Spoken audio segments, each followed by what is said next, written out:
Hi, welcome back to Velo News TV. I'm here at the Navigators team camp following stage 6 of the Tour of Missouri with Bernard Vanulden. Bernard, they're doing a most aggressive rider of the Tour presentation to the Tecos rider, Johnny Parra. I don't know if they're doing it for the day or not, but if they were, it would belong to you for joining the breakaway and then going solo. Take us through your day. Well, you know, we definitely did not, as a team, didn't want to miss the break. I hate missing breakaways personally, but it just so happened that, you know, it was kind of, we tried to trade off, and it was kind of my turn to go. So into the break I go, and as soon as we go off, you know, we knew there was going to be a pretty good chance that we'd get reeled back in, possibly at the finish.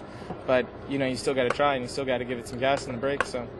It looked like the rest of the guys in the break were more resigned to be caught than you. Talk a little bit about how the breakaway dissolved and like those last kilometers when you were out there by yourself. Well, it actually started at the sprint. The Tecos rider had taken the first sprint, and we were, you know, kind of thinking maybe we'd just give him the second one, but then it turned out there was cash on the line. And I went for it, and the other guys didn't really look so good coming out after the sprint. It took them a couple of seconds to kind of get back to me, so I was like, hey, you know what? I think I'm going to try to nail these guys after the hills, right before the start-finish line, which is what I did. And then as soon as I got a gap, I tried to just, you know, put my head down and get into time trial mode and just think, you know, you just take it quarter mile at a time and just be like, just keep looking ahead and be like, keep the gas on. You got your speedometer in front of you. Try to keep it. I was trying to keep it like 50 an hour, but oddly enough, it kind of kept creeping down. 48, 47, 44.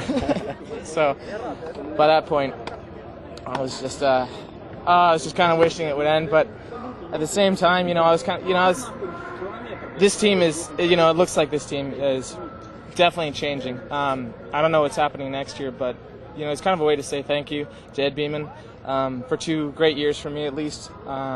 You know, some of my wildest dreams came true on this team, getting to go to Europe, getting to go to some of the biggest races in Europe, Malaysia as well. My first pro win was with this team, so, you know, it's a good way to try to tell Ed thank you very much for, you know, giving me a job and letting me live out a dream. Yeah, absolutely. Well, we're interested to find out where you're going to end for 2008, so stay in touch, and when you know, let us know. Yeah, I will. I definitely will. I hope.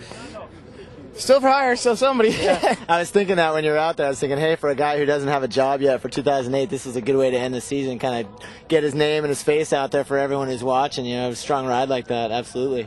Yeah, you know, if chance comes to it and I'm working in the chemistry lab next year, at least I can say I went as hard as I could in my last race of the season. So, yeah, but I really hope I'm still riding next year.